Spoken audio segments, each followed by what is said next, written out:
La historia comienza en las sombras de una biblioteca abandonada, donde el polvo baila bajo rayos de luz filtrada por ventanas rotas, y los tomos olvidados reposan como cadáveres de un tiempo que la humanidad prefirió sepultar. ¿Por qué ciertos libros permanecen ocultos, mientras otros se elevan como verdades incuestionables? ¿Acaso la fe necesita esconder para sobrevivir? En el silencio de esos estantes carcomidos yace una verdad que atraviesa siglos, que la religión, tal como la conocemos, no fue diseñada para liberar al hombre, sino para encadenarlo.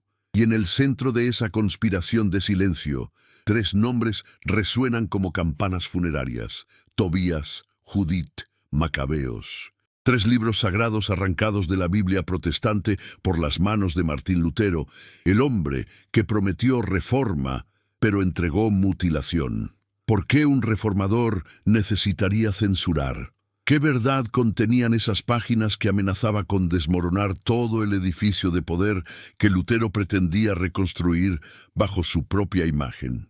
El narrador observa cómo la historia humana se despliega como un teatro de máscaras, donde cada actor religioso ha jugado su papel en la gran farsa del control espiritual. ¿No es curioso que aquellos que gritan más fuerte por la verdad sean los primeros en mutilarla cuando les conviene? Lutero, el monje rebelde que clavó sus tesis en la puerta de la iglesia de Wittenberg, se convirtió en aquello que denunciaba: un manipulador de textos sagrados, un arquitecto del engaño envuelto en la bandera de la pureza doctrinal. ¿Qué lo llevó a tomar las tijeras y cortar del canon bíblico esos tres libros? ¿Fue convicción teológica o simple conveniencia política? Porque cuando uno mira más allá del velo de las justificaciones doctrinales, encuentra algo más oscuro: que esos libros contenían narrativas peligrosas, historias de resistencia popular, de mujeres heroicas, de mártires que preferían morir antes que someterse a tiranos.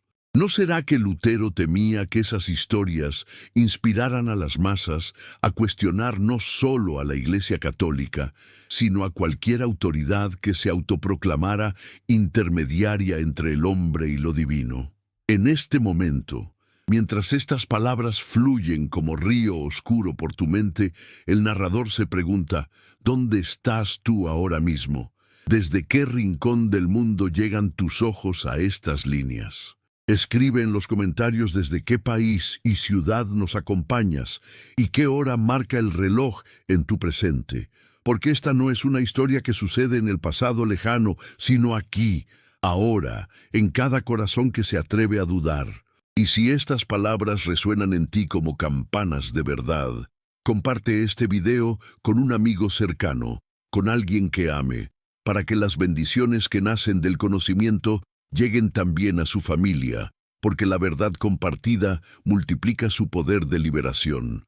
Baruch Spinoza, el judío excomulgado de Ámsterdam, el filósofo que la sinagoga intentó borrar y la cristiandad condenó como hereje, vio con claridad lo que otros se negaban a admitir: que la religión organizada había convertido a Dios en rehén de sus propios intereses terrenales. ¿Por qué la humanidad necesita intermediarios para hablar con lo infinito? ¿Acaso lo divino requiere traductores? Spinoza sabía que cada vez que un texto sagrado es editado, mutilado o reinterpretado por manos humanas, con agendas políticas, lo que se pierde no es simplemente tinta sobre papel, sino una ventana hacia dimensiones del pensamiento que podrían liberar conciencias. Los tres libros que Lutero arrancó no eran meros relatos históricos, eran explosivos filosóficos que cuestionaban la naturaleza misma del poder, la autoridad y la obediencia ciega. El libro de Tobías cuenta la historia de un padre ciego y un hijo guiado por un ángel disfrazado. ¿Por qué esta narrativa incomodaba tanto? Porque en sus páginas se encuentra algo subversivo. La idea de que la guía divina puede venir de donde menos lo esperas, que los ángeles caminan entre nosotros sin anunciarse, que la sabiduría no pertenece a las instituciones, sino a quienes mantienen su corazón abierto. No es peligroso para cualquier estructura de poder eclesiástico admitir que Dios puede hablarle directamente al campesino, al pobre, al marginado, sin necesidad de sacerdotes ni obispos que validen la experiencia. Tobías enseña que la fe verdadera es relacional, íntima, directa, y eso, para un reformador que buscaba construir su propia iglesia institucional, era inaceptable. El libro de Judith narra cómo una viuda solitaria decapita al general enemigo Holofernes y salva a su pueblo. ¿Qué amenaza podría representar la historia de una mujer empoderada que actúa sin permiso de autoridades masculinas? En un mundo donde Lutero escribía que las mujeres debían permanecer calladas en las iglesias, donde la reforma no trajo liberación femenina, sino nueva forma de sometimiento patriarcal, la figura de Judith era dinamita pura. ¿Cómo justificar que una mujer, sin consultar rabinos ni profetas, toma la iniciativa y altera el curso de la historia con astucia y coraje? La respuesta es simple. No se puede justificar dentro de un sistema que necesita que la mitad de la humanidad permanezca subordinada. Así que mejor arrancar esas páginas, quemar esa memoria, borrar esa posibilidad. Los libros de los Macabeos relatan la revuelta judía contra el imperio seleucida, una rebelión que nace cuando el poder imperial intenta imponer su religión por la fuerza. ¿Por qué un reformador aliado con príncipes alemanes querría eliminar textos que glorifican la resistencia popular contra tiranos? Porque Lutero, ese gran libertador, terminó aliándose con los poderosos para aplastar la revuelta de los campesinos, bendiciendo la masacre de miles que creyeron que su reforma incluía justicia social. Los macabeos enseñan que cuando el poder se vuelve tiránico, la resistencia es sagrada. ¿Y qué ocurre cuando esa lección queda registrada en textos considerados palabra de Dios? Pues que ningún tirano puede dormir tranquilo, ni siquiera aquellos que se visten de reformadores.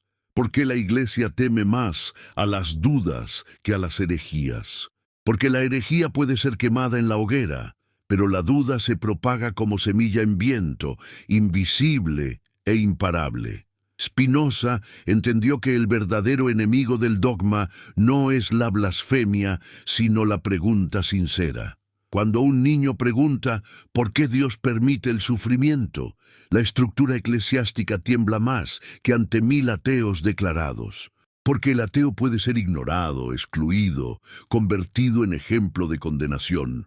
Pero el creyente que duda, que sigue amando pero preguntando, que mantiene fe pero rechaza respuestas fáciles, ese es el que derrumba imperios desde dentro. La filosofía de Spinoza propone algo radical. Que Dios y naturaleza son una misma sustancia, que lo divino no está separado del mundo, sino inmanente en cada partícula de existencia. ¿Qué significa esto para la noción de textos sagrados? Que ningún libro puede contener completamente a lo divino, que toda escritura es interpretación humana de experiencias que trascienden el lenguaje. Si aceptamos esto, entonces la mutilación de libros sagrados no es simplemente censura literaria, sino violencia ontológica. Cada vez que Lutero arrancó páginas de la Biblia, no estaba simplificando doctrina, estaba reduciendo las posibilidades de encuentro con lo infinito. ¿Y no es eso precisamente lo que hace todo poder religioso institucionalizado? Reducir, delimitar, controlar los caminos hacia lo sagrado para asegurarse de que todos pasen por sus puertas, paguen sus peajes espirituales, se sometan a sus interpretaciones. El narrador camina por calles de Ámsterdam del siglo XVII, imaginando el momento cuando Spinoza fue excomulgado con una maldición tan feroz que ningún judío podía hablarle, comerciar con él, ni siquiera estar bajo el mismo techo. ¿Qué había hecho ese joven filósofo de 24 años para merecer tal castigo? Había preguntado, había dudado, había propuesto que quizás Moisés no escribió el Pentateuco, que quizás los milagros admiten explicaciones naturales, que quizás Dios no tiene emociones humanas ni castiga con rayos a quienes cuestionan. ¿Por qué la verdad necesita protección mediante amenazas?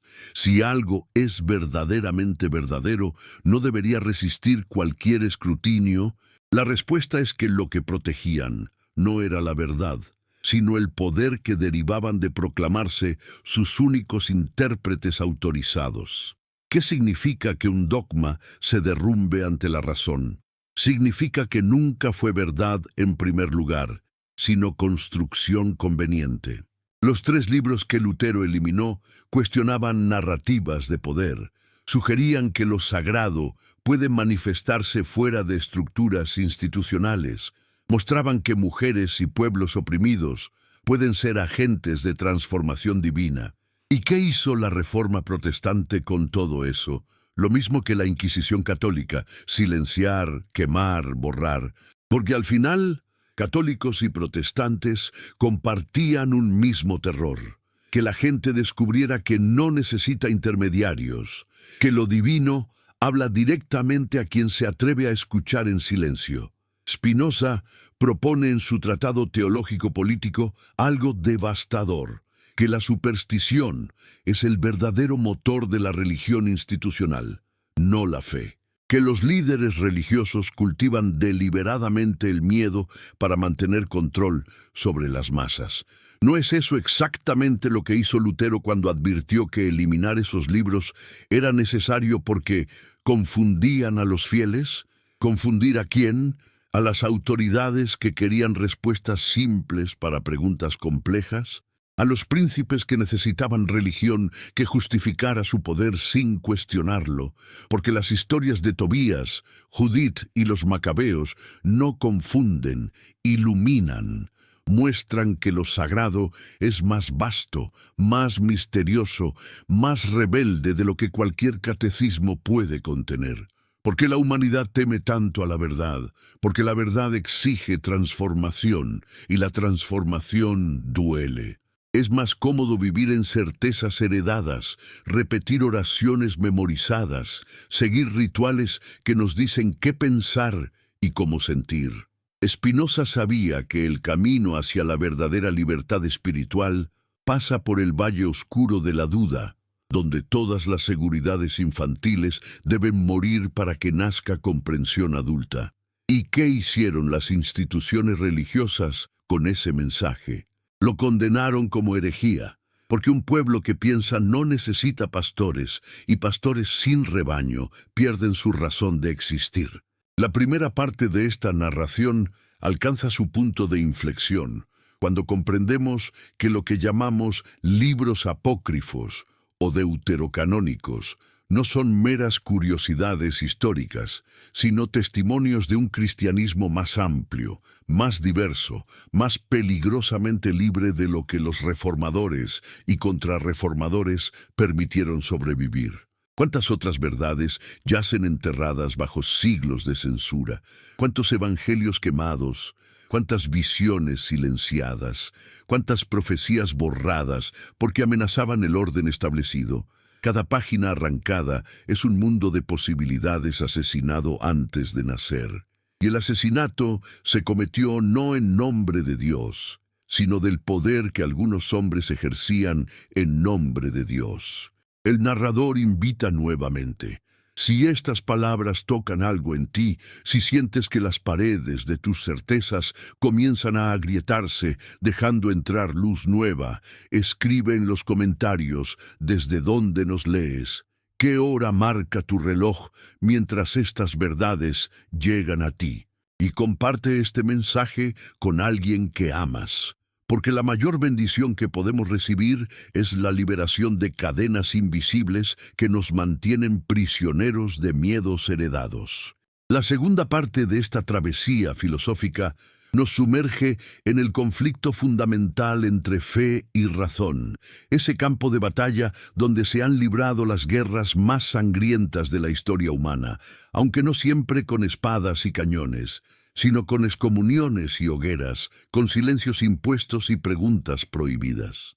Spinoza emerge en este paisaje como figura simultáneamente herética y lúcida, un hombre que se atrevió a proponer que quizás el mayor servicio que podemos rendir a lo divino no es la adoración ciega, sino el uso honesto de la razón que supuestamente nos fue dada como don sagrado. ¿No es paradójico que la misma religión que proclama que Dios creó al hombre a su imagen y semejanza condene el uso de la capacidad racional como mayor expresión de esa imagen? ¿Qué clase de Dios crearía seres pensantes y luego castigaría el pensamiento? Cuando Lutero se enfrentó a la Iglesia Católica en el siglo XVI, su protesta inicial parecía prometedora. Criticaba la venta de indulgencias, cuestionaba la corrupción papal, defendía que las escrituras debían estar disponibles en lengua vernácula para que cada cristiano pudiera leerlas directamente. Pero algo sucedió en el camino entre la protesta y la reforma, entre la crítica y la construcción de nuevas estructuras de poder. Lutero descubrió que derribar una autoridad solo para erigir otra requiere las mismas herramientas que denunció: el control de la información, la interpretación autoritaria de textos sagrados, la alianza con poderes políticos que validen tu versión particular de la verdad. ¿Y qué mejor manera de asegurar ese control que decidir unilateralmente cuáles libros pertenecen a la Biblia y cuáles no? La decisión de Lutero de eliminar los libros deuterocanónicos no fue un acto de purificación doctrinal, sino de ingeniería social. ¿Por qué? Porque esos libros contenían ideas que complicaban la narrativa simple que el protestantismo naciente necesitaba vender a príncipes y campesinos por igual. El libro de Tobías, con su ángel Rafael caminando disfrazado entre humanos, sugería que lo sagrado opera en dimensiones que escapan a la vigilancia institucional. ¿Cómo puede una iglesia reclamar monopolio sobre la gracia divina si los ángeles andan sueltos haciendo lo que quieren, sin reportar a obispos ni concilios? La respuesta institucional es simple: negar que esa historia sea auténticamente sagrada, degradarla a mera leyenda edificante, pero no canónica. Spinoza, leyendo estos movimientos con la frialdad analítica del geómetra que era, notó el patrón. Cada vez que una institución religiosa enfrenta textos que amenazan su autoridad, la respuesta no es debate, sino decreto. No se refutan los argumentos de Tobías sobre la providencia divina directa, simplemente se declara que Tobías no cuenta. No se discuten las implicaciones teológicas de una mujer como Judith actuando como agente de salvación nacional. Solo se dice que esa historia no alcanza el estándar de revelación divina. ¿Quién decidió ese estándar? Los mismos hombres que tienen todo que perder si se acepta que lo divino opera fuera de sus estructuras de control. ¿No será que la verdadera fe comienza cuando las certezas se quiebran? Esta pregunta atraviesa toda la filosofía espinosista como un rayo que ilumina y quema simultáneamente. La fe entendida como confianza ciega en proposiciones heredadas no es fe, es pereza mental disfrazada de virtud. La fe auténtica, sugiere Spinoza, es la disposición a mantenerse en relación con lo infinito, incluso cuando todas las respuestas fáciles se desmoronan. Es el coraje de decir no sé en un mundo que castiga la incertidumbre y premia la conformidad. Los 3 libros que Lutero arrancó invitaban precisamente a ese tipo de fe adulta. Tobías viaja sin saber que su guía es un ángel, confiando en el proceso más que en garantías. Judith actúa sin certeza de éxito, solo con convicción de que la acción correcta debe ser tomada. Los macabeos resisten sin promesas divinas explícitas de victoria, solo con la certeza interna de que someterse a la tiranía es peor que morir. El narrador contempla cómo Spinoza fue moldeado por su propia experiencia de expulsión. Cuando la sinagoga de Ámsterdam lo excomulgó, no solo lo apartó de la comunidad judía, sino que lo liberó para pensar más allá de las fronteras de cualquier tradición particular. puede haber mayor regalo involuntario que ser expulsado de la cueva de las sombras platónicas y forzado a caminar bajo luz directa. Spinoza se convirtió en el hombre sin iglesia, sin sinagoga, sin comunidad religiosa, pero precisamente por eso pudo ver lo que todos compartían: el mecanismo común de control mediante el miedo. Católicos, protestantes, judíos, musulmanes, todos usaban las mismas herramientas básicas: textos sagrados, interpretados autoritariamente, amenazas de castigo eterno para disidentes, promesas de recompensa para obedientes, y sobre todo, la insistencia en que cuestionar es pecar. ¿Por qué la Iglesia teme más a las dudas que a las herejías? Porque el hereje puede ser identificado, aislado, quemado, pero el dudoso es como virus que se propaga silenciosamente por el cuerpo de la fe institucional. La duda no se puede quemar porque no tiene cuerpo material, vive en el espacio entre pensamientos, en la pausa antes de repetir una oración memorizada, en el momento en que la respuesta tradicional ya no satisface la pregunta existencial. Lutero sabía esto. Por eso no podía simplemente refutar los libros deuterocanónicos con argumentos teológicos. Tenía que eliminarlos de la conversación completamente. Si las historias de Tobías, Judith y los macabeos permanecían en la Biblia, generarían preguntas que ningún catecismo protestante podría responder sin admitir que lo divino es más anárquico de lo que cualquier iglesia puede tolerar. El libro de Judith es particularmente explosivo en este sentido.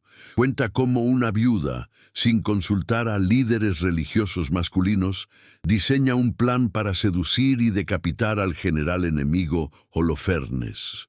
Ella se embellece, entra al campamento enemigo, gana su confianza, espera el momento preciso, y cuando Holofernes yace borracho, le corta la cabeza y la lleva de vuelta a su pueblo como trofeo de victoria.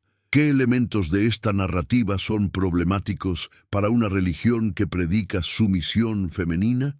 Todos. Judith no pide permiso, no espera que un hombre la salve, no se conforma con orar pasivamente esperando intervención divina. Ella actúa. Y su acción es simultáneamente astuta, violenta, sexual y efectiva. Es el prototipo de mujer empoderada 2000 años antes de que existiera ese término. ¿Puede Lutero, que escribió que las mujeres fueron creadas con caderas anchas para quedarse en casa y tener hijos, permitir que Judith permanezca como modelo de heroísmo bíblico? Imposible. Pero no puede decir abiertamente: eliminamos este libro porque muestra a una mujer demasiado poderosa. Así que inventa justificaciones técnicas. Que el libro no estaba en el canon hebreo original. Que su estilo literario es inferior. Que contiene errores históricos. ¿Y quién verifica esas afirmaciones? Los mismos eruditos protestantes que dependen de Lutero para sus posiciones eclesiásticas. Es un círculo perfecto de autojustificación. Spinoza vio a través de estos juegos lingüísticos. En su análisis de las Escrituras propuso algo revolucionario: que los textos sagrados deben ser leídos como cualquier otro documento histórico, usando razón crítica en lugar de reverencia automática. ¿Esto significa que negaba su valor espiritual? Al contrario. Spinoza creía que solo liberando los textos de la jaula de la interpretación dogmática podían revelar sus verdaderas profundidades. Un Dios que teme el escrutinio racional no es digno de adoración.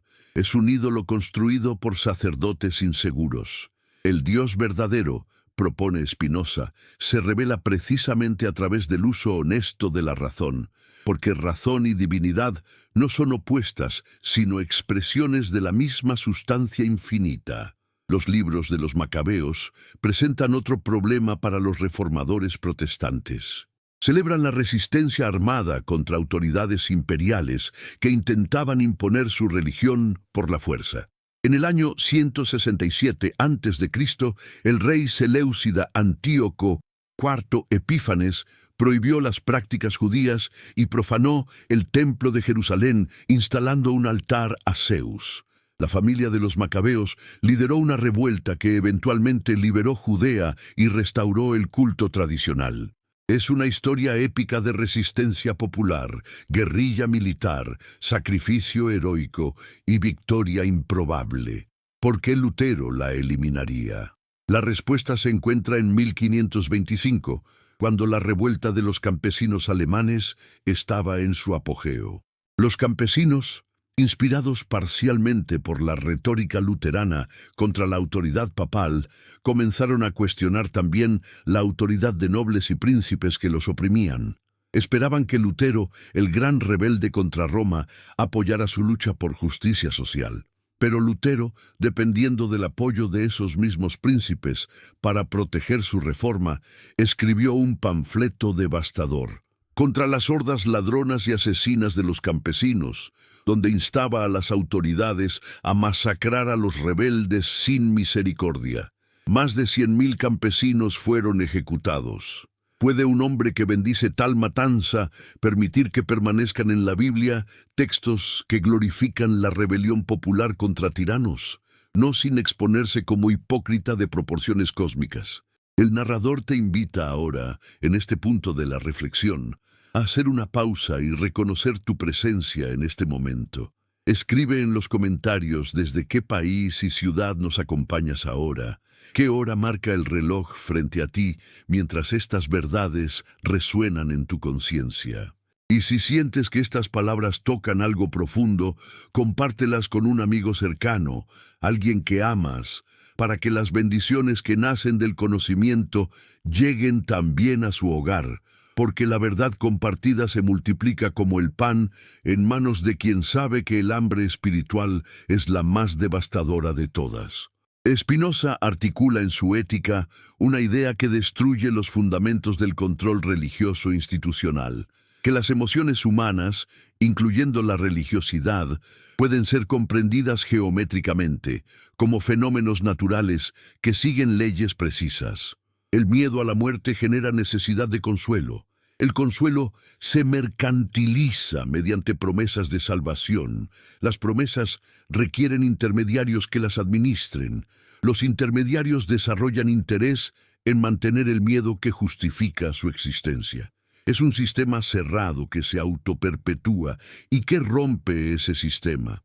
No la herejía violenta, sino la comprensión racional tranquila que disuelve el miedo, mostrando que la muerte es simplemente transición natural, no castigo divino por pecados imaginarios. ¿Qué significa que un dogma se derrumbe ante la razón? Significa que su función nunca fue describir realidad, sino prescribir comportamiento. Los dogmas sobre la virginidad perpetua de María, la transubstanciación, la predestinación, la infalibilidad papal, ninguno puede sostenerse bajo análisis racional riguroso. Pero ese no es el punto. Su función es crear marcadores de pertenencia grupal. Si aceptas este dogma irracional, demuestras lealtad al grupo. Si cuestionas, te autoidentificas como amenaza que debe ser expulsada. Los 3 libros que Lutero eliminó contenían narrativas que no encajaban en los dogmas protestantes emergentes sobre sola fide, solo la fe, y sola escritura, solo las escrituras.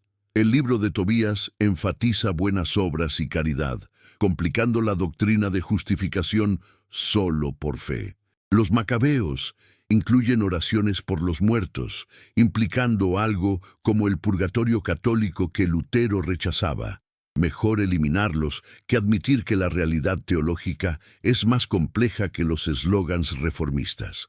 La filosofía de Spinoza propone que Dios no tiene propósitos humanos. No se enoja ni se alegra, no castiga ni recompensa según un código moral inventado por sacerdotes. Dios es la totalidad de lo que existe, operando según leyes naturales inmutables. Esta visión elimina completamente la necesidad de instituciones religiosas como intermediarias.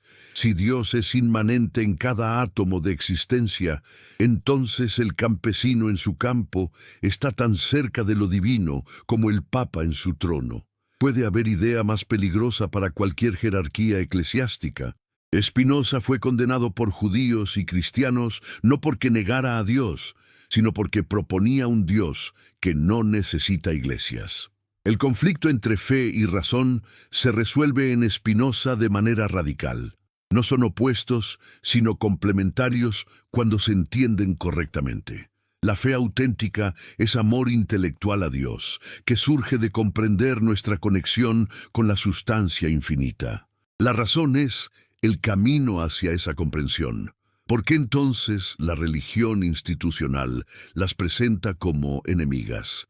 Porque la razón cuestiona, y el cuestionamiento amenaza el poder basado en misterios que solo los iniciados pueden interpretar.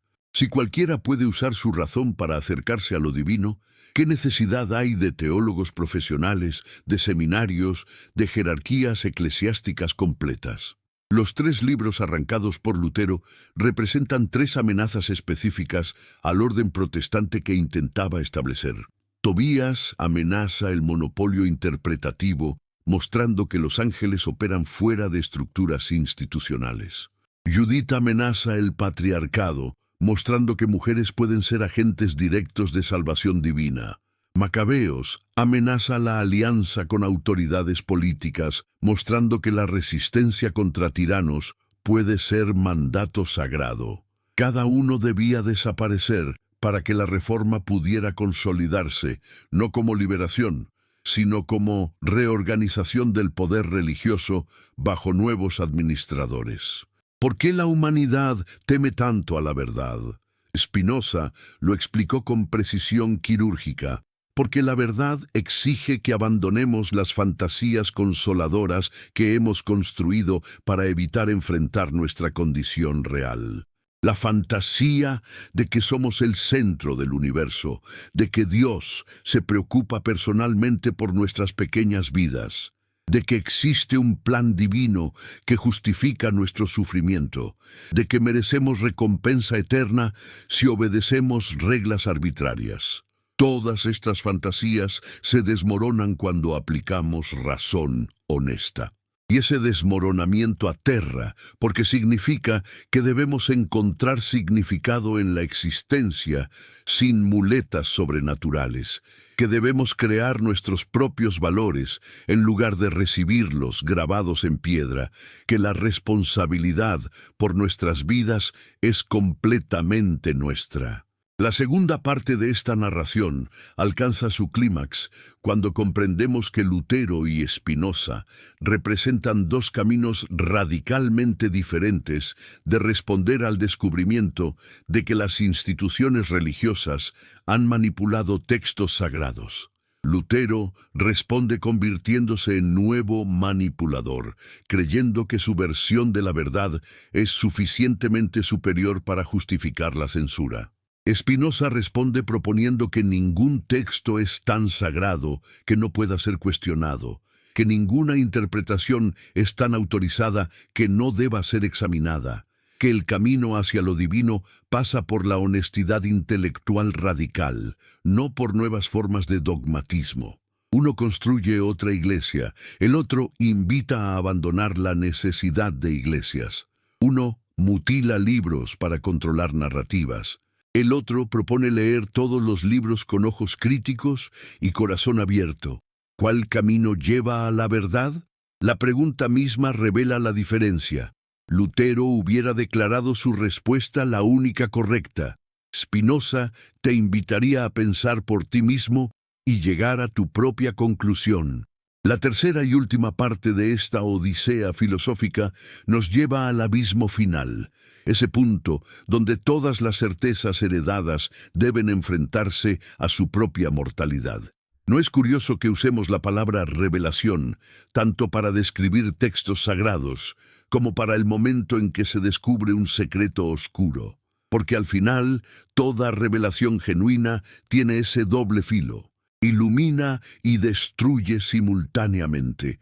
Spinoza comprendió que la mayor revelación no viene de ángeles en nubes, sino del coraje de mirar directamente a lo que siempre estuvo ahí, oculto solo por nuestro miedo a verlo.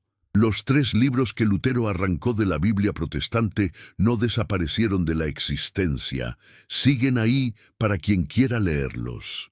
Pero su eliminación del canon oficial logró algo más insidioso. Los convirtió en fantasmas, en textos que la mayoría de protestantes ni siquiera sabe que existen, mucho menos que alguna vez fueron considerados palabra de Dios por millones de creyentes. El clímax filosófico de esta historia se encuentra en una pregunta que atraviesa todo. ¿Puede la verdad ser enterrada para siempre? La respuesta corta es no, pero la respuesta larga es más compleja e inquietante. La verdad no puede ser destruida completamente, pero puede ser fragmentada, dispersada, oscurecida, hasta que recuperarla requiere esfuerzo arqueológico que la mayoría no está dispuesta a realizar. ¿Cuántos protestantes modernos, si se les pregunta por qué su Biblia tiene menos libros que la católica, pueden responder con algo más que vaga referencia a libros apócrifos? ¿Cuántos han leído realmente esos libros para decidir por sí mismos si contienen sabiduría divina? La respuesta es devastadora. Casi ninguno. La censura de Lutero fue tan efectiva que generaciones completas de creyentes ni siquiera saben qué les fue robado. Spinoza propuso en su obra algo que suena simple pero es revolucionario, que cada persona tiene derecho y deber de interpretar los textos sagrados por sí misma usando su propia razón. Esta idea, que hoy parece obvia en sociedades democráticas, era herejía absoluta en el siglo XVII. ¿Por qué? Porque democratizar la interpretación significa destruir el monopolio de poder que ejercen los intérpretes profesionales. Si cualquier campesino puede leer la Biblia y decidir qué significa, ¿qué necesidad hay de teólogos? Si cualquier mujer puede encontrar a Dios en su propia experiencia, ¿para qué sirven los sacerdotes? La respuesta institucional siempre ha sido la misma. Esas preguntas son peligrosas. La gente común necesita guía. Sin autoridad interpretativa habría caos. Pero Spinoza respondería, no es precisamente esa autoridad interpretativa la que ha causado las guerras religiosas, las inquisiciones, las cruzadas, las masacres. No es el caos que temen menor que el horror que han causado. El libro de Tobías termina con una visión de vida familiar humilde, donde lo divino se manifiesta en actos cotidianos de bondad y gratitud. No hay templos grandiosos, no hay milagros espectaculares en el clímax, solo un padre que recupera la vista y una familia que aprende que habían estado acompañados por un ángel todo el tiempo sin saberlo. ¿Qué tipo de religiosidad promueve esta narrativa? Una que no necesita espectáculo, que encuentra lo sagrado en lo ordinario, que sugiere que los ángeles caminan entre nosotros disfrazados de viajeros comunes. ¿Puede una iglesia institucional, con sus catedrales y rituales elaborados, tolerar la idea de que lo sagrado prefiere lo simple? Solo si está dispuesta a admitir que todo su aparato ceremonial es opcional, que Dios puede ser encontrado en una casa humilde tanto como en una basílica dorada. Lutero no estaba dispuesto a admitir eso, porque estaba ocupado construyendo su propia versión de iglesia institucional. El libro de Judith termina con una mujer siendo celebrada como heroína nacional, componiendo un himno de victoria que todo el pueblo canta.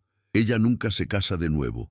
Vive el resto de su vida en libertad, respetada y admirada. Es una narrativa de empoderamiento femenino completo y sin castigo. ¿Dónde está el mensaje de que las mujeres deben permanecer calladas y sumisas? No está. Judith habla, actúa, mata, triunfa y es bendecida por todo esto. ¿Cómo puede el protestantismo, que ni siquiera permitía que las mujeres enseñaran en las iglesias, mantener esta historia en su canon? No puede. Así que se inventa la excusa de que el libro no es realmente inspirado, que es solo literatura edificante, pero no revelación divina. ¿Quién decidió eso? Hombres que tenían interés en mantener a las mujeres subordinadas. La circularidad del argumento es perfecta y completamente deshonesta. Los libros de los Macabeos terminan con victoria, pero también con reconocimiento de que la lucha continúa, que cada generación debe defender su libertad contra nuevos tiranos. Es una visión de fe que no promete resolución final fácil, sino llamado permanente a la resistencia contra opresión. ¿Qué hace una religión institucional que prefiere creyentes pasivos y obedientes con textos que glorifican la rebelión activa? Los elimina. Porque si la Biblia enseña que resistir tiranos es deber sagrado, eventualmente alguien preguntará si eso incluye resistir a tiranos eclesiásticos. Y esa pregunta es demasiado peligrosa para permitir que exista. ¿No será que la verdadera fe comienza cuando las certezas se quiebran? Esta pregunta retorna ahora con fuerza renovada. Todo el edificio de creencias heredadas se sostiene en la ilusión de que existe certeza absoluta disponible para quienes se someten a la autoridad correcta. Pero ¿qué pasa cuando descubres que esas autoridades han mentido, censurado, manipulado? ¿Qué pasa cuando te das cuenta de que los textos sagrados que te enseñaron como completos e infalibles fueron editados por manos humanas con agendas políticas? ¿Se derrumba la fe? Para algunos sí, pero para otros algo más profundo emerge. La posibilidad de una fe adulta, que no necesita certezas infantiles, que puede sostener paradojas sin resolverlas, que encuentra lo sagrado no en respuestas definitivas, sino en preguntas honestas. Spinoza fue odiado tanto por judíos como por cristianos, porque proponía precisamente ese tipo de fe adulta. Una fe que no teme la razón, porque sabe que la razón también es divina. Una fe que no necesita milagros, porque encuentra lo milagroso en las leyes naturales que sostienen la existencia. Una fe que no busca inmortalidad personal, porque comprende que somos olas en el océano infinito, diferentes en forma, pero idénticos en sustancia a todo lo que existe. ¿Es esto ateísmo? Solo si defines fe de manera tan estrecha que excluye todo, excepto obediencia ciega a dogmas arbitrarios.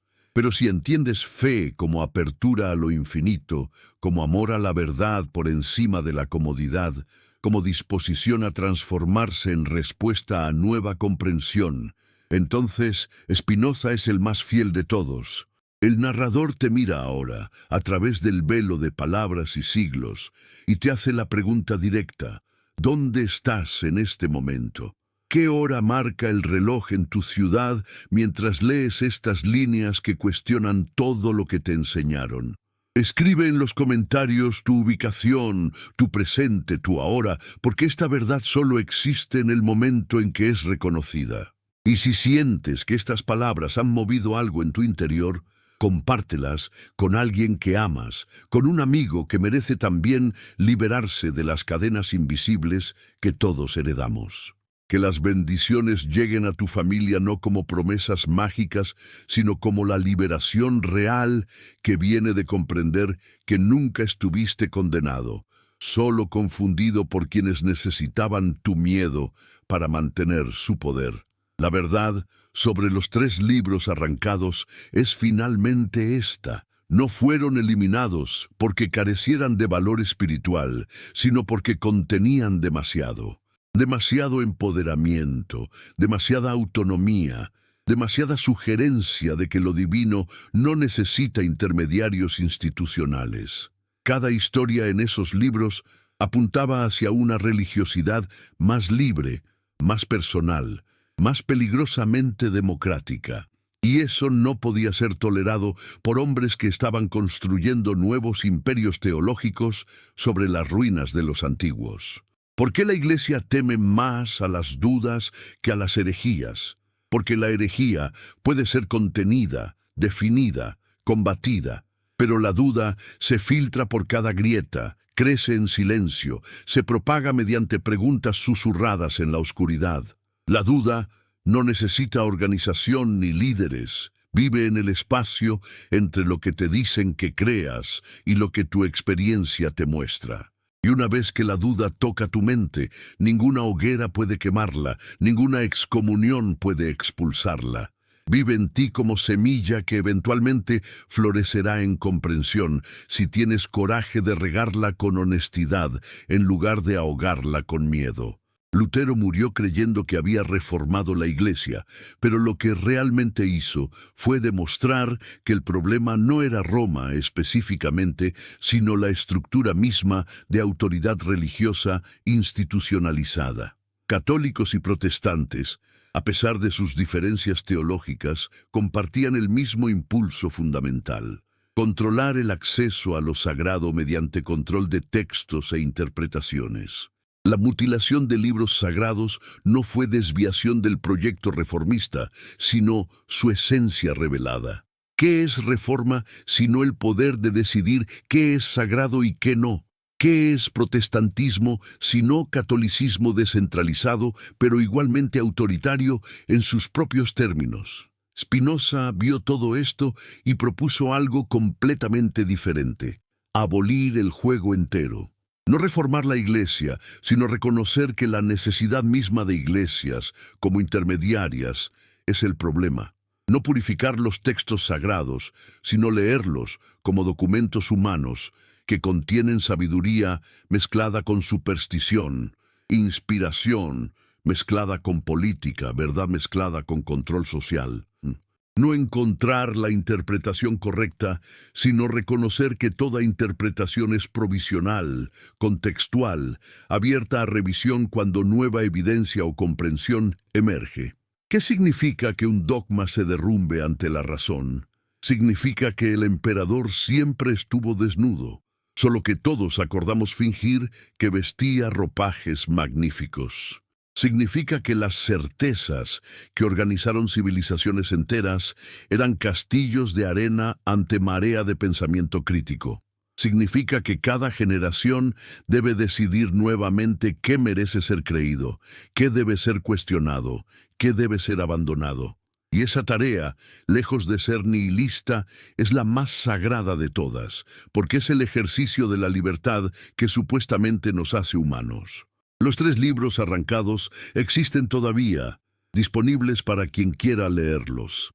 Tobías puede ser encontrado en Biblias católicas y ortodoxas. Judith permanece en esos mismos cánones. Los macabeos siguen ahí, testigos silenciosos de resistencia y fe en tiempos oscuros. No fueron destruidos, solo marginalizados. Pero la marginación es forma de muerte en cultura que valora solo lo oficial, lo autorizado, lo canónico. ¿Cuántas otras verdades han sido asesinadas mediante marginación? ¿Cuántos otros textos, ideas, perspectivas fueron empujados fuera del canon de lo aceptable, no porque carecieran de mérito, sino porque amenazaban a quienes controlaban las fronteras de lo permitido? La filosofía espinosista alcanza aquí su expresión más radical: que el camino hacia la verdadera libertad espiritual pasa por la destrucción de todos los ídolos, incluyendo el ídolo de la certeza absoluta. Vivir sin certezas no es caer en relativismo, sino abrirse a la única certeza real: que somos parte de un todo infinito que nunca comprenderemos completamente, y que esa incomprensión no es tragedia, sino invitación a permanente asombro y exploración. ¿Necesitas saber todas las respuestas para vivir una vida significativa? Al contrario, las preguntas son el combustible del significado. Las certezas son donde el significado va a morir. El clímax de esta narración no es resolución, sino apertura. No hay final feliz donde la verdad triunfa completamente sobre la mentira, porque esa es fantasía infantil. La realidad es más compleja. La verdad y la mentira bailan eternamente, Cada época tiene sus propias formas de ambas. Cada generación debe aprender nuevamente a distinguir entre sabiduría y control disfrazado de sabiduría. Los 3 libros que Lutero arrancó son símbolo de todas las verdades que cada generación margina porque resultan inconvenientes. Y la tarea de todo ser humano consciente es preguntarse, ¿qué verdades estoy ignorando ahora porque cuestionarlas me costaría demasiado? ¿Qué certezas estoy protegiendo no porque sean ciertas, sino porque su derrumbe me obligaría a reconstruir mi mundo entero? ¿Por qué la humanidad teme tanto a la verdad? Porque la verdad no consuela, transforma. Y la transformación exige muerte de quien éramos para que nazca quien podríamos ser. Es más fácil vivir en mentiras cómodas que morir en verdades dolorosas.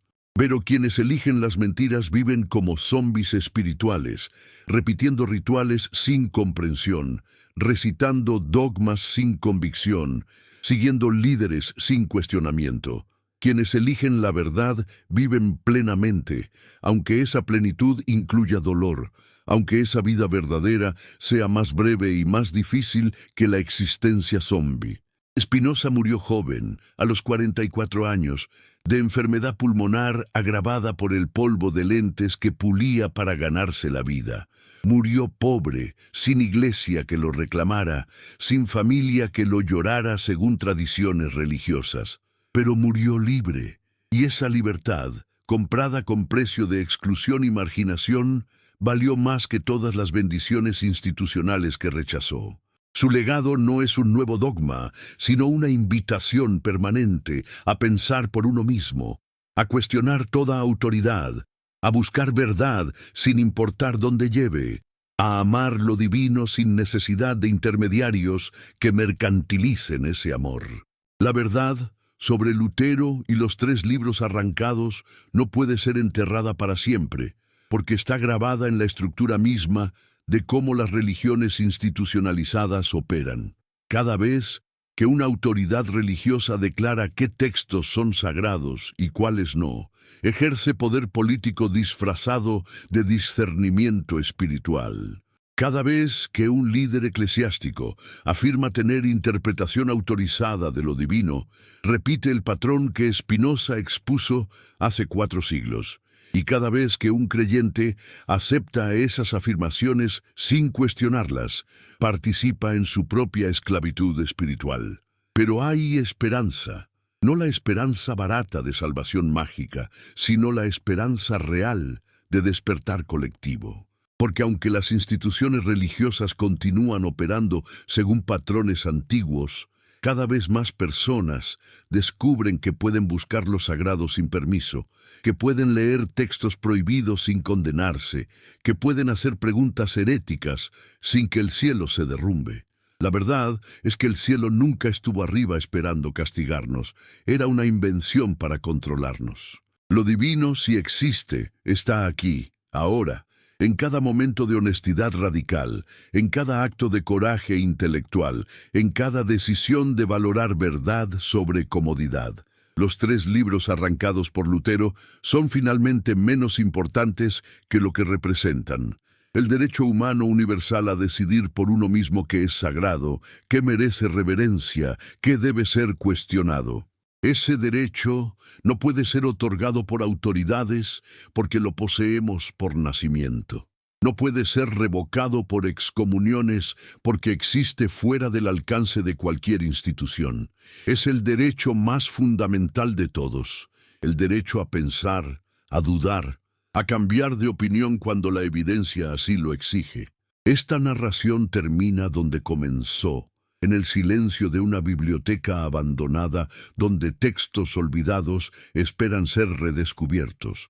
Pero ahora ese silencio está cargado de potencial, porque sabes que existen libros que te fueron ocultados, verdades que fueron marginalizadas, perspectivas que fueron suprimidas. ¿Qué harás con ese conocimiento?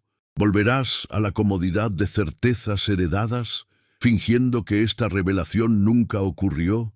¿O tendrás el coraje de buscar más allá de lo que te enseñaron, de leer lo prohibido, de pensar lo impensable? La respuesta no puede venir de ningún narrador externo, ningún filósofo muerto hace siglos, ninguna autoridad religiosa que reclame sabiduría especial.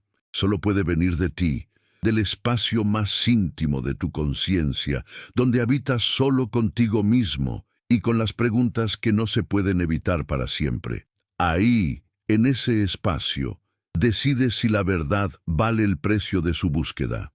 Ahí decides si la libertad espiritual justifica la incomodidad de abandonar certezas cómodas.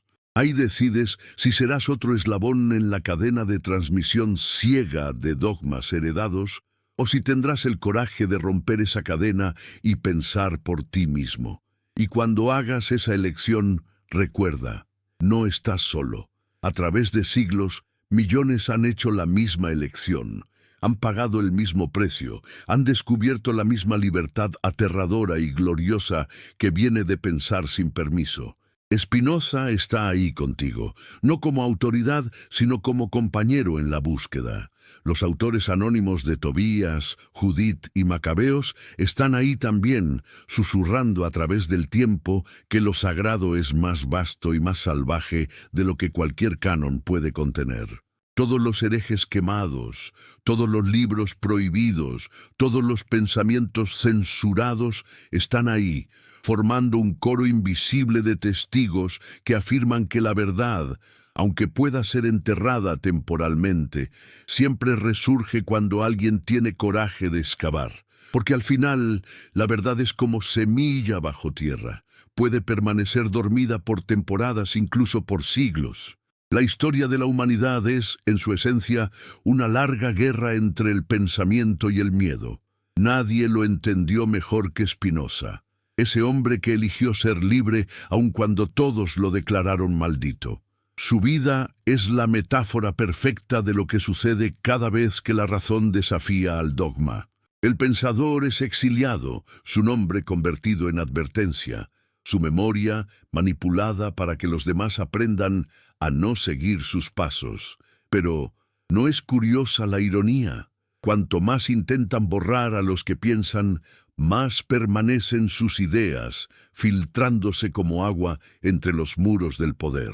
¿No será que la verdad tiene memoria propia, una inteligencia profunda que sabe esperar su momento para revelarse de nuevo? Spinoza nunca quiso derribar la fe, deseaba purificarla. No buscaba reemplazar a Dios por la razón, sino revelar que la razón es uno de los rostros ocultos de Dios, que puede haber más devoto que comprender la realidad para amarla tal como es.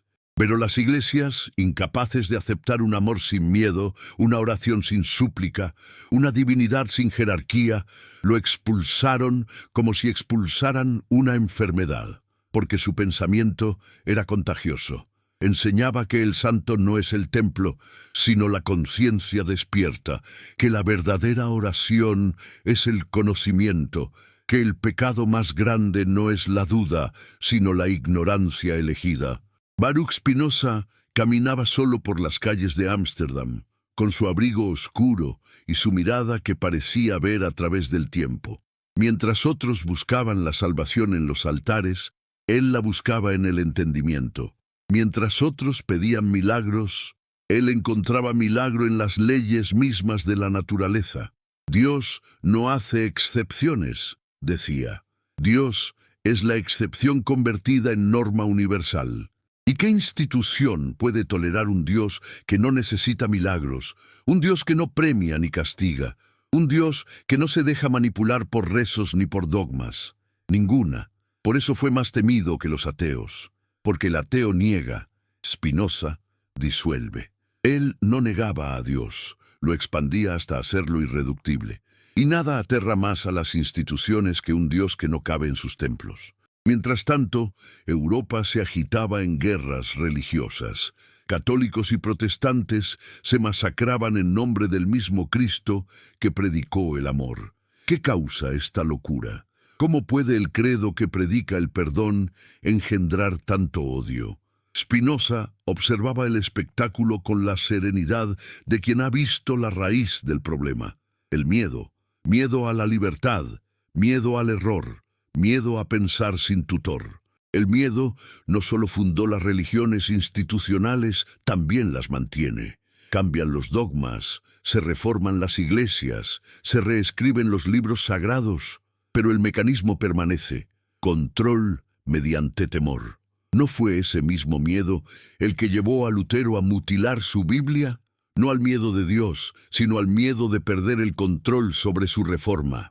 Porque hubo un instante en que Lutero también fue libre, cuando se enfrentó al papado con las 95 tesis en la mano. Pero la libertad tiene precio, exige coraje para no convertirse en lo que uno destruye.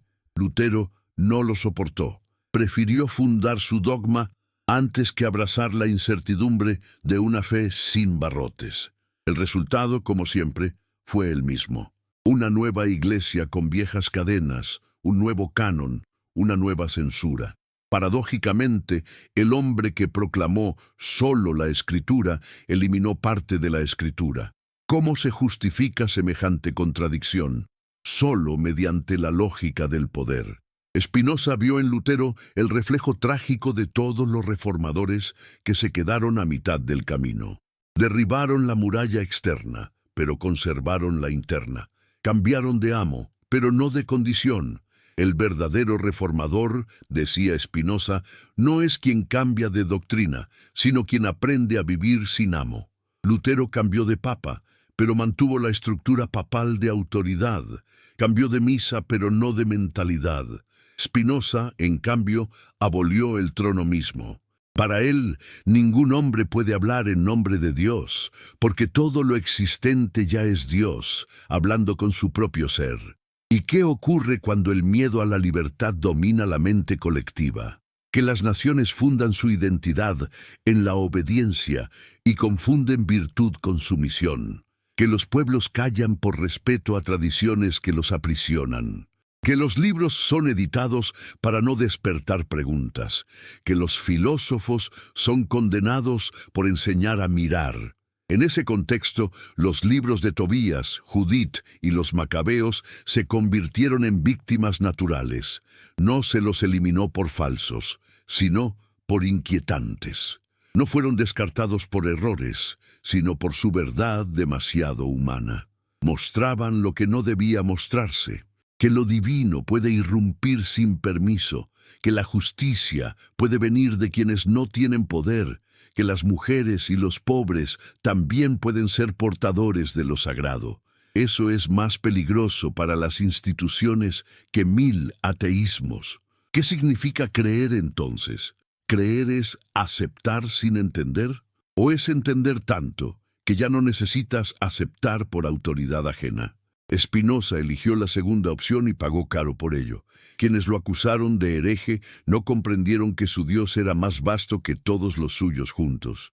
Cuando escribió que Deus sive natura, Dios o la naturaleza, no estaba destruyendo la fe, estaba devolviéndola al cosmos, al orden en que todo respira con el mismo aliento. Para él, Cristo no era un mago divino, sino el símbolo del amor racional que une lo humano y lo eterno. Y la Escritura no era dictado celestial, sino mosaico de sabidurías humanas atravesadas por el Espíritu que vibra en todos.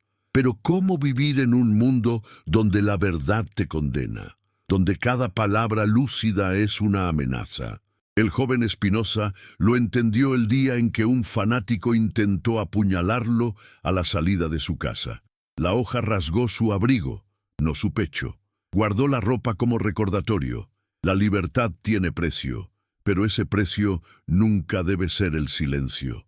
Caute, escribió años después como lema personal, con cautela. No para esconderse, sino para vivir entre lobos sin olvidar el rugido propio del alma. Y así, bajo esa cautela, escribió las obras que transformarían la historia del pensamiento occidental. ¿Por qué la Iglesia teme tanto al hombre que piensa? Porque un pensamiento libre no puede ser pastoreado. El poder espiritual necesita rebaños, no caminantes solitarios. Por eso Spinoza fue llamado ateo por los devotos y santo por los filósofos. Su vida fue una demostración matemática del Evangelio que las iglesias nunca comprendieron. La verdad os hará libres. no libres de pensar, sino libres por pensar. Imaginemos por un momento que Lutero y Spinoza se encontraran, el uno con su Biblia mutilada y su llama reformadora convertida en institución, el otro con su Dios sin altar y su mente sin miedo. ¿De qué hablarían? Lutero quizás acusaría a Spinoza de destruir la fe. Spinoza respondería: no destruyo, purifico. Dios no necesita abogados, necesita seres conscientes. Lutero replicaría que sin dogma no hay orden. Spinoza le recordaría que el orden verdadero no nace del miedo, sino del entendimiento. ¿Y qué pasaría si ambos se miraran en silencio? Quizás Lutero entendería que su reforma fue apenas el preludio de una revolución más profunda, la de la conciencia liberada de toda mediación. Porque la verdadera batalla no se libra entre católicos y protestantes, sino dentro de cada alma, entre el miedo y la lucidez. Cada ser humano tiene dentro un Lutero que teme, un Spinoza que espera, un Dios que observa. Cuando vence el miedo, se escribe otro dogma. Cuando vence la lucidez, nace otro universo. Y esa lucha nunca termina. El narrador se detiene, como si hablara ahora directamente al espectador que escucha desde alguna parte del mundo. ¿Qué hora es donde estás tú? ¿En qué ciudad te alcanzan estas palabras? Escribe en los comentarios tu país, tu ciudad, la hora exacta en que oyes esta voz. No es curiosidad banal, sino forma de anclar la verdad en el presente. Cada comentario es como una chispa que prueba que el pensamiento aún vive, que las palabras siguen cruzando fronteras que los libros no lograron cerrar. Y si sientes que esta reflexión toca algo en ti, compártela con un amigo cercano. Que las bendiciones que nacen del despertar lleguen también a su casa, porque una conciencia despierta contagia luz. Spinoza no buscaba seguidores, quería compañeros de reflexión. Decía que el amor intelectual a Dios era la forma más alta de alegría, porque quien comprende el orden del mundo deja de temer a los caprichos del destino. En su visión, nada ocurre por azar. Cada causa engendra su efecto en cadena infinita. Si algo parece injusto, es solo porque no vemos suficientemente lejos en el entramado de la existencia. ¿No es esa una fe más madura que la que clama por milagros personalizados? ¿No es más consolador saber que el universo es coherente, aunque el sentido se nos escape, que creer en un Dios voluble como los hombres? Y sin embargo, su pensamiento fue traducido erróneamente como frío, racionalista, distante. En realidad, Spinoza era un místico de la razón. Su geometría no era cálculo seco, sino mapa del éxtasis. Cada proposición de su ética es una oración, no de súplica, sino de comprensión. En su visión, conocer a Dios es amar a Dios, y amar a Dios es comprender el tejido de la realidad tal como es. ¿Quién dijo que la lógica no puede ser espiritual? ¿Quién decretó que la emoción y la razón deben luchar entre sí? Ese fue el gran error de Occidente, dividir lo que nació unido. El conflicto entre fe y razón, cuando se comprende desde Spinoza, no es guerra inevitable, sino malentendido histórico. La fe sin razón se vuelve superstición, la razón sin fe se vuelve vacía. Pero cuando ambas se abrazan, surge la sabiduría. ¿Y qué destruye ese equilibrio? El poder. Porque el poder necesita dogma, y el dogma empieza donde termina la pregunta. Por eso cada inquisidor es, en el fondo, un administrador del miedo. Por eso cada institución religiosa teme más al filósofo que al pecador. El pecador se arrepiente, el filósofo pregunta, ¿qué significa vivir en verdad? No repetirla, no memorizarla, sino encarnarla aunque duela. El que busca la verdad debe estar dispuesto a perderlo todo, incluso su nombre. Así vivió Spinoza, y así ha vivido cada alma libre desde entonces. Su pensamiento sembró en el siglo XVII una semilla que aún germina en nosotros. Cada vez que alguien se atreve a pensar fuera del dogma, esa semilla florece un poco más. Cada vez que alguien elige comprender antes que condenar, el universo sonríe con gratitud. Y sin embargo, una pregunta queda, flotando como sombra. ¿Por qué necesitamos destruir lo que creemos amar? ¿Por qué Lutero, para defender la pureza de la fe, tuvo que amputar sus raíces? ¿Por qué las iglesias, que proclaman el amor, torturaron en su nombre? ¿Por qué el pensamiento que nace del asombro ante la creación fue tratado como pecado? Tal vez porque el miedo es más fácil de predicar que la comprensión. El miedo obedece, la comprensión transforma. El miedo sostiene templos, la comprensión los disuelve. Y quien vive de templos no puede permitirse que lo divino se vuelva interior. Spinoza dedicó sus últimos años a pulir lentes, instrumentos de claridad. ¿No es hermoso que el hombre que más habló de ver la realidad tal cual es, viviera literalmente dando forma a lo que permite ver mejor? Cada lente que fabricaba era símbolo de su pensamiento, transparente, preciso, sin adornos, hecho para enfocar la luz. Así, en una habitación sencilla, entre vidrios y polvo, se gestó la revolución espiritual más profunda de la modernidad. El hombre excomulgado se convirtió en intermediario de visión. Mientras las iglesias discutían quién tenía el texto verdadero, Spinoza enseñaba a mirar, y cuando finalmente murió no hubo procesión ni misa. Ningún sacerdote lo bendijo, pero el eco de su verdad sigue resonando más fuerte que todos los himnos, porque muere el cuerpo, no la claridad que sembró. Lutero fundó una iglesia, Spinoza fundó un modo de conciencia. La primera envejece como toda institución humana. El segundo se renueva cada vez que una mente se atreve a comprender sin miedo. Y así, siglo tras siglo, la verdad que intentaron enterrar sigue germinando en los márgenes, allí donde los libros prohibidos son leídos, donde las preguntas no son pecado. ¿No será entonces que la verdadera fe comienza cuando las certezas se quiebran? Tal vez ese sea el misterio último, que la caída de cada dogma es revelación disfrazada. Que la pérdida de lo que creíamos saber es el inicio del verdadero conocimiento. Que el silencio tras la excomunión es más sagrado que 1000 sermones. Spinoza lo sabía. Por eso sonreía cuando los poderosos lo maldecían. Porque entendía que la maldición de los hombres nunca puede apagar la bendición del universo. El narrador, al terminar este tramo del relato, deja suspendida una invitación que vibra como mantra entre las palabras. Escribe desde donde escuchas, qué hora es donde estás, y comparte este mensaje con alguien a quien desees paz, luz y bendición. Que la cadena invisible de conciencias despiertas continúe creciendo, porque toda verdad florece cuando se comparte, no cuando se impone. La noche cae sobre Europa como una gran bóveda de silencio. En ese horizonte oscuro aún resuenan las campanas del miedo que siglos de religión institucional han hecho sonar. Pero detrás de ese eco se escucha algo nuevo, una vibración suave, insurgente, que nace en las conciencias. La certeza de que el pensamiento no puede ser apagado para siempre. Los templos pueden derrumbarse, los libros pueden ser mutilados, los nombres pueden ser maldecidos, pero el impulso de comprender, ese fuego invisible que arde en el alma humana, renace siempre. ¿Por qué? Porque la verdad no pertenece a nadie, vive en todos. Spinoza comprendió ese misterio, supo que cada vez que una religión pretende monopolizar la luz, inevitablemente genera su propia sombra.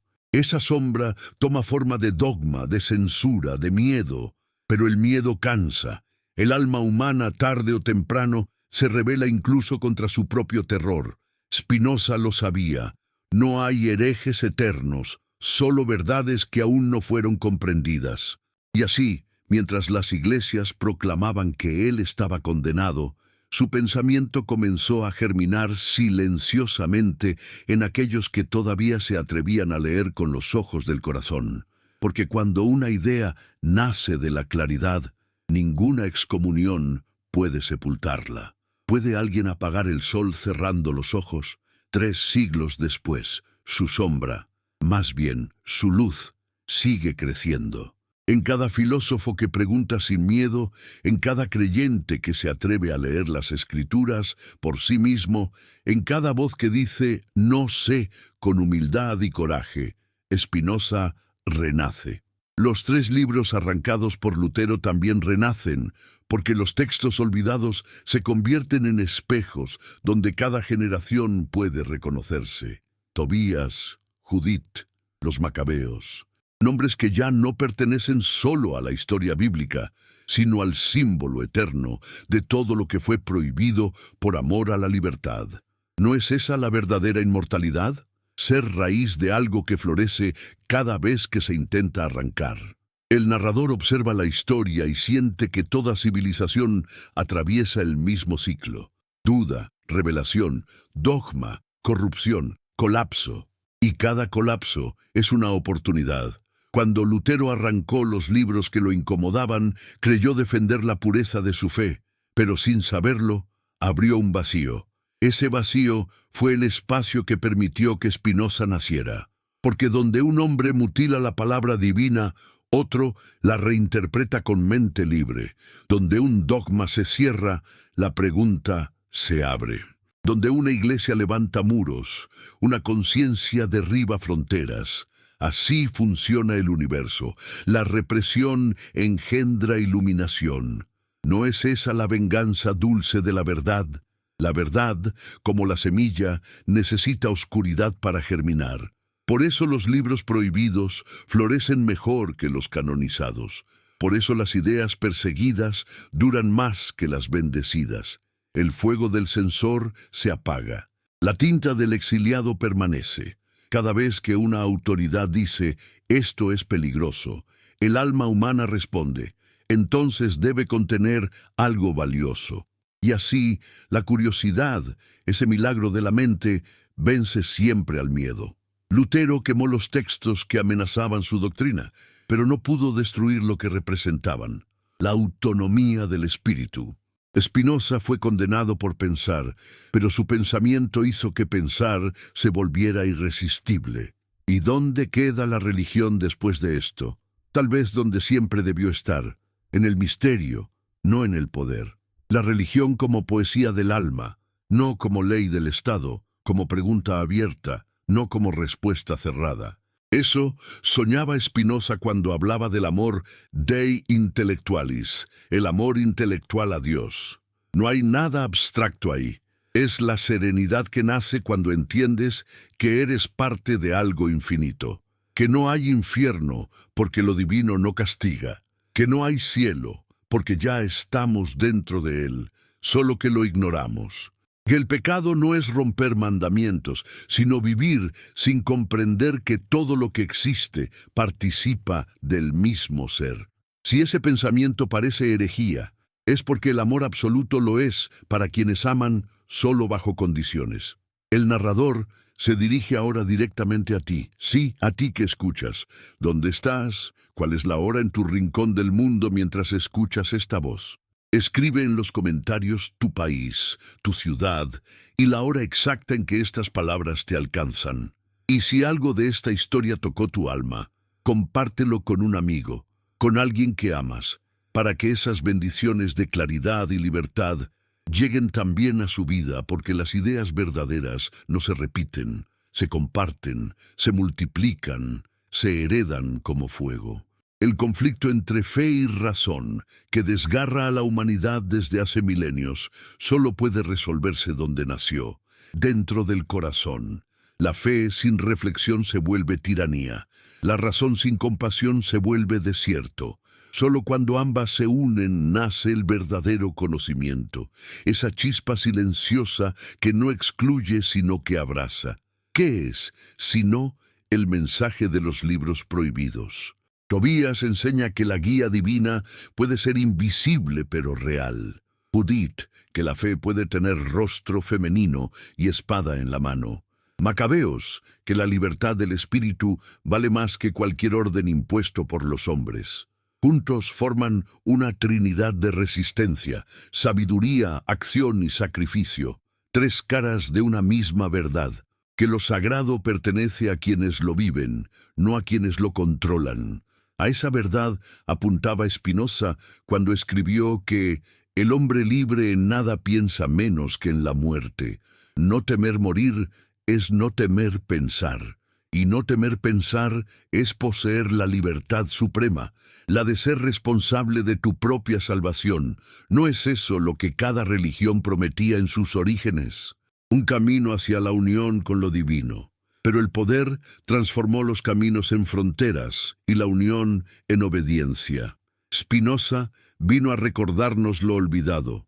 La salvación no es recompensa futura, es claridad presente. Cuando comprendes, ya estás salvo. Los siglos han pasado, pero el drama continúa. Ahora no son inquisidores los que prohíben, sino algoritmos que seleccionan lo que debes leer. No son hogueras las que destruyen, sino indiferencias que apagan. Y aún así, la verdad insiste. Siempre habrá un Spinoza en cada época, alguien que no pueda callar. Siempre habrá un Lutero que crea purificar mientras mutila. Siempre habrá ángeles anónimos caminando disfrazados entre los hombres, como Rafael en la historia de Tobías, guiando silenciosamente a quienes siguen buscando.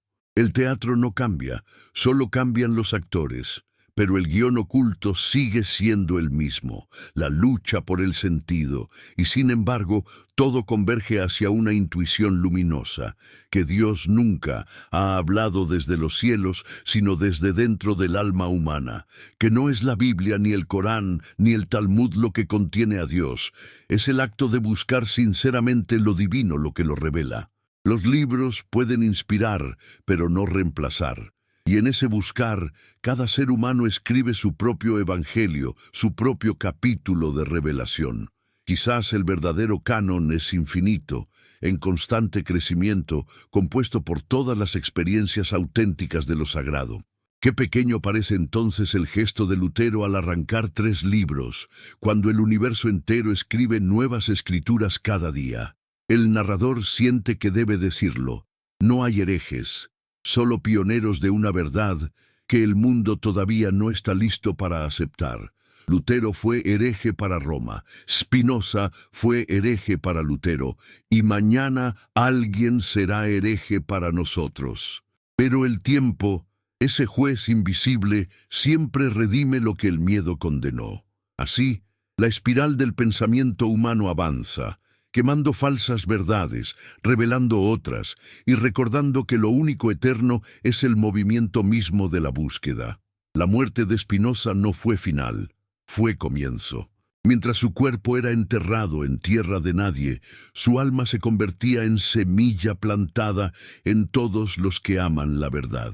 De su tumba invisible brotó una religión sin templos, la religión del entendimiento. Desde entonces, cada vez que alguien elige razón sobre miedo, compasión sobre fanatismo, silencio sobre ruido, continúa su obra. No necesita altares, ni santos, ni profetas.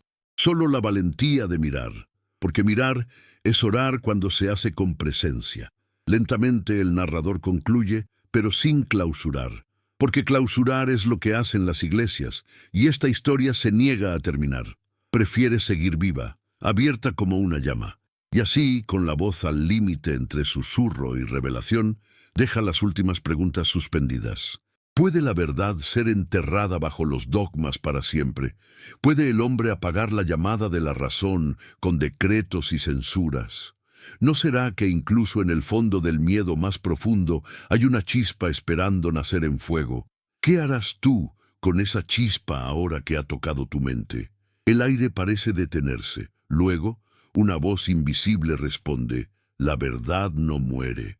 Se transforma, se oculta, espera, pero al final siempre resucita en quien tiene ojos para ver y corazón para comprender, porque la verdad es el nombre que damos a lo divino cuando deja de necesitar templos.